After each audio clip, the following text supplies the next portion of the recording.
गुरु से जो तू नेह लगाता रहेगा, वो भी तुझे दिल से चाहता रहेगा।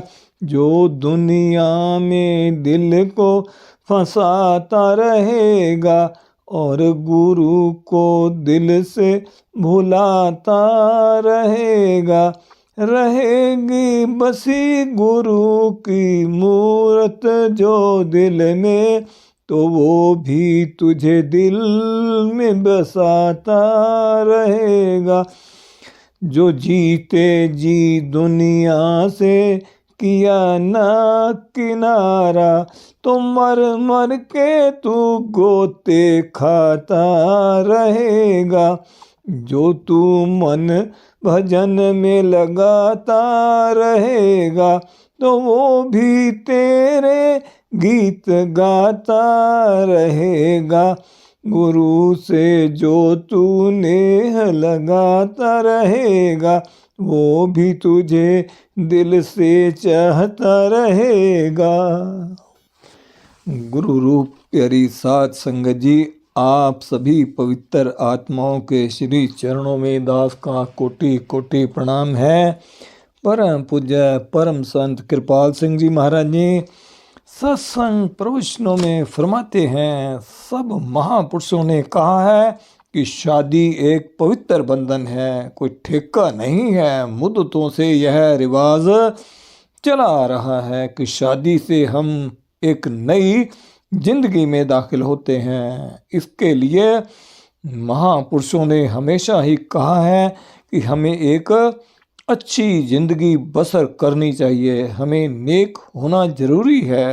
अच्छे नेक ख्यालात, नेक वचन और नेक काम होने चाहिए। सब धर्म पुस्तकें यही कहती हैं कि बाहरी शादी का मतलब एक जीवन साथी को साथ लेना है, जो दुख में सुख में एक दूसरे के काम आए और दोनों मिलकर प्रभु को पाएं, जो कि इस जिस्म में रहते हुए हमारा सबसे ऊंचा आदर्श है। एक फर्ज इसमें बाल बच्चे पैदा करना भी है।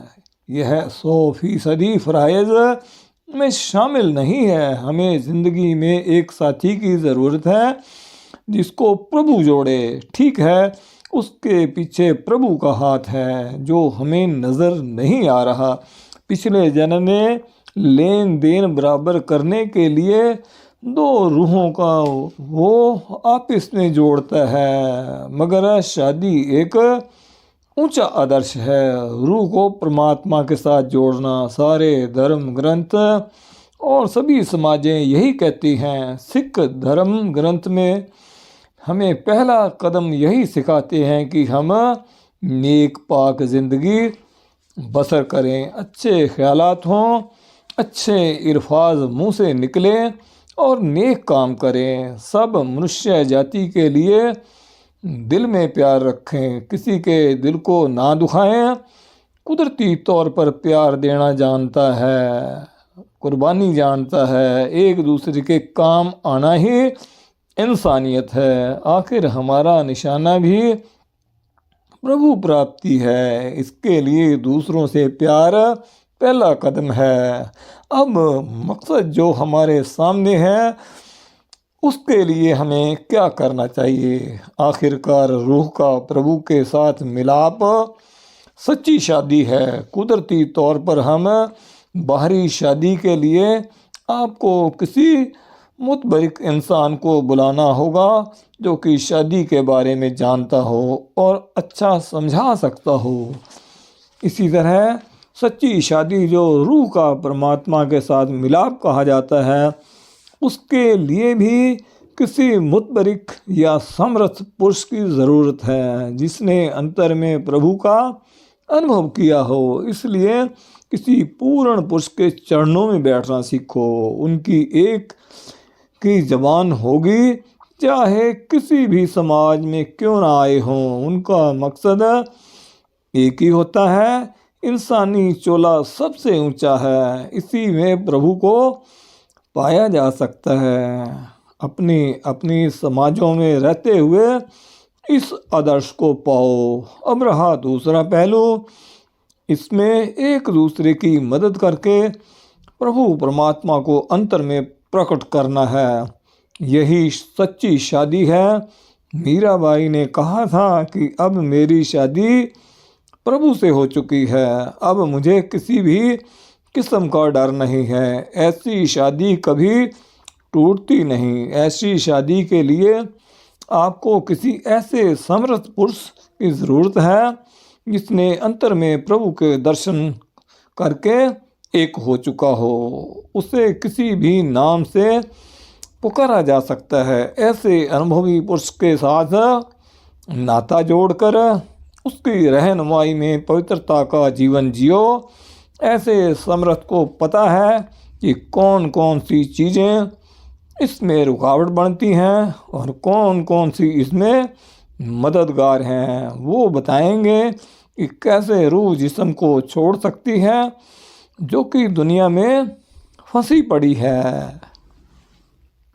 इसे हमेशा की ज़िंदगी कहते हैं। जिसने इस अवस्था को हासिल नहीं किया वह मुर्दा है। गुरु नानक साहिब ने भी यही कहा है, सो जीव्या जिस मन वसया सोए, नानक अवर ना जीव्या कोय। सो पहला कदम बाहरी सही नजरी, पवित्रता का जीवन, सच्चाई, सबके लिए दिल में प्यार, सेवा भाव और कुर्बानी होनी चाहिए। ऐसी ज़िंदगी जीने का आनंद उस वक्त आता है जब आप ऐसे किसी अनुभवी महापुरुष के चरणों में आएंगे जिसने प्रभु को पा लिया है और प्रभु से एक हो चुका है और जिसकी आत्मा की शादी परमात्मा से हो चुकी है।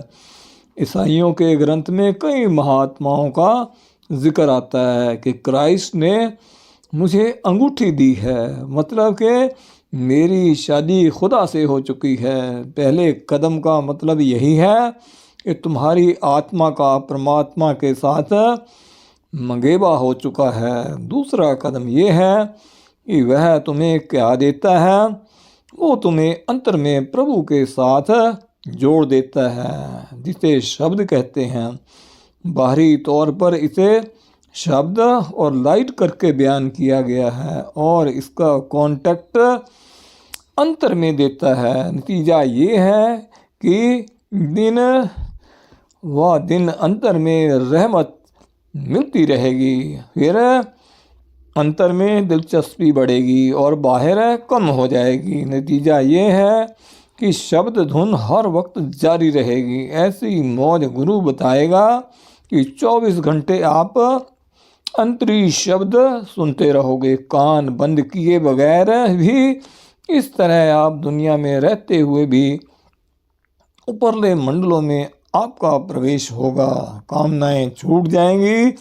जितनी ज़्यादा शब्द धुन अंतर में जारी रहेगी उतना ही ज़्यादा दुनिया से उचाट रहेंगे। आगे क्या होगा, तुम इस जिस्म के मंदिर में प्रभु के दर्शन करते रहोगे। तुम देखोगे कि कोई ऐसी जगह नहीं जहाँ वो नहीं। ऐसा महसूस करोगे कि जैसा तुम अपने आप को भूल गए हो। आखिर में आप परमात्मा में अभेद हो जाओगे। जैसे कतरा पानी का समुंदर में मिलकर समुंदर हो जाएंगे, यही क्राइस्ट ने फरमाया है, I and my father are one. Shankaracharya ने कहा है कि यह प्रभु मैं जानता हूँ कि मेरे और तुम में कोई भेद नहीं है, मगर मैं आपका हूँ, तुम मेरे नहीं, क्योंकि एक लहर समुंदर की हो सकती है, समुंदर लहर का नहीं हो सकता। इसे कहते हैं कि प्रभु में अभेद होना और एक हो जाना। सिखों के धर्म ग्रंथ में 4 दर्जे शादी के बयान किए जाते हैं। बाकी धर्मों में भी थोड़ा थोड़ा जिक्र ज़रूर है। कहते हैं कि प्रभु ने तुझे जोड़ा है, वही जुदा करे तो करे। अगर आप इस हिदायत पर पूर्ण तौर पर अमल करोगे तो मौत के बाद भी आप इकट्ठे हो जाओगे। आखिर प्रभु ने आप अभेद हो जाओगे। इसको सच्ची शादी कहते हैं, आत्मा की परमात्मा के साथ। प्रभु सत्ता इंसानी पोल पर काम करती है, यही उसकी बरकत है और रहमत है। ऐसे समर्थ को अगर आप मिलते हैं तो वो आपको प्रभु तक पहुंचाने में मदद करता है। उसके चरणों में बैठो, कहना मानो, उसको प्यार करो। तुम किसी को प्यार करोगे तो तुम्हें प्रभु प्यार करेगा। सब महापुरुष यही कहते हैं कि वो प्यार प्यार नहीं कहलाता जो एक को छोड़कर दूसरे से लगाया जाए। वो प्यार क्या है जो आज यहाँ कल वहाँ। क्राइस्ट ने कहा है कि अगर आप अपने भाई को प्यार नहीं कर सकते जिसको तुम देखते हो, और उस प्रभु को जिसको देखा है नहीं कैसे प्यार कर सकते हो। मुबारक हैं वो लोग जिनकी आत्मा परमात्मा के साथ हमेशा के लिए एक हो गई है। अपने बच्चों को पालो, प्रभु की याद बनाए रखो, अपनी ज़िंदगी की एक मिसाल कायम कर दो ताकि तुम्हारे बच्चे तुम्हारी नकल करें। जब से मैं आया हूँ मुझे 3 शादियों में शामिल होने का मौका मिला है। बाकी आदमी ने भी तो ये विचार सुने होंगे। अपने कान खोलो ताकि तुम देखने वाले बन जाओ। इधर उधर भागने दौड़ने की बजाय या तो पूर्ण ब्रह्मचर्य का जीवन धारण करो, या अगर नहीं कर सकते तो शादी कर लो, यह बेहतर होगा। ये मेरी आखिरी सलाह है आप लोगों को। शादी का मतलब विषय विकारों की ज़िंदगी नहीं है, यह बड़ा साफ पाक रिश्ता है। एक दूसरे की मदद करो, एक जगह दूसरी जगह पर नहीं, कहीं और भागने की ज़रूरत या मशाल अच्छी नहीं। अगर आप 100% ब्रह्मचर्य धारण करते हो तो मैं आपके पांव धोने को तैयार हूँ। अगर नहीं कर सकते तो शादी कर लो, यह आपको वापस अपने प्रभु के घर पहुँचाने में मदद करेगी। क्राइस्ट ने कहा है कि अपनी बीवियों से ऐसे प्यार करना चाहिए जैसे मैंने गिरजे से किया है। तुम्हारे सामने यह सबसे ऊंचा आदर्श है। पुराने ऋषियों मुनियों के ज़माने में ब्रह्मचर्य के 3 दर्जे होते थे। सबसे नीचे या तीसरे दर्जे का ब्रह्मचर्य 12 साल का होता था। दूसरे दर्जे का ब्रह्मचर्य 24 साल का होता था। पहले दर्जे का ब्रह्मचर्य 48 साल का होता था। अब आप अपनी तरफ नज़र मार के देखो कि कहाँ खड़े हो। ये कैसी ताकत है जो जिस्म बनाती है, दिलो दिमाग बनाती है। इतनी ऊंची कीमती चीज़ के हम लोग कदर नहीं करते और रेत की ज़मीन पर अपना घर बना रहे हैं। शादी एक पवित्र रिश्ता है। तकरीबन सब महापुरुषों ने शादी करवाई है। उनके 1-2 बच्चे होते थे, बस काफ़ी हैं। जब उन्होंने रूहानियत के काम को संभाला तो ग्रस्त किनारे कर दिया। मुझे अफसोस है कि समाजों में यह चीज़ें बयान नहीं की जाती, इसलिए कि यह घटिया किस्म की बातें हैं। मगर मैं ये समझता हूँ कि यह बातें समझाना बहुत ज़रूरी है ताकि आने वाले बच्चे अपना ठीक तरह से जीवन गुजार सकें। भाई जागो, उठो, यही वक्त है। जो यहाँ आए हैं मैं उनसे गुजारिश करता हूँ कि ब्रह्मचर्य धारण करो ताकि तुम ठीक से ज़िंदगी पा सको। यह देखने का मजमून है, देखने का ही नहीं बल्कि बनने का सवाल है। महापुरुष हमें ठीक तालीम देने आते हैं, हम ध्यान नहीं देते, उनके ठीक नतीजे को नहीं समझते। उनका मतलब बड़ा गहरा होता है। यहाँ से बाहर निकलते ही सब कुछ भूल जाते हैं। वक्त पर मैं आपके सामने ज़रूरी बातें पेश करता रहता हूँ। अब चंद लफ्ज़ों में मैं आपको फिर अर्ज करता हूँ कि जो मुझे हजूर ने समझाई हैं। जिंदगी में जीना सीखो, सच्चाई बहुत ऊंची चीज़ है, धारण करो। सच्चा सुच्चा जीवन सच्चाई से भी बढ़कर है। ऐसा जीवन बनाओगे तो मेरी खुशी आपको मिल जाएगी। जो आप को देखेगा वो भी आपकी तारीफ करेंगे, वो आपके स्कूल की भी तारीफ करेंगे, वो आपके उस्ताद की भी तारीफ करेंगे जिनके चरणों में आपने ये तालीम पाई है। अगर इसके मुताबिक जीवन नहीं बनाओगे तो आप स्कूल का नाम बदनाम करोगे और उस्ताद के लिए भी बदनुमा धब्बे का कारण बनोगे जिसके चरणों में आपने ये तालीम पाई है। धन सतगुरु, धन गुरु रूप प्यारी साध संगत जी।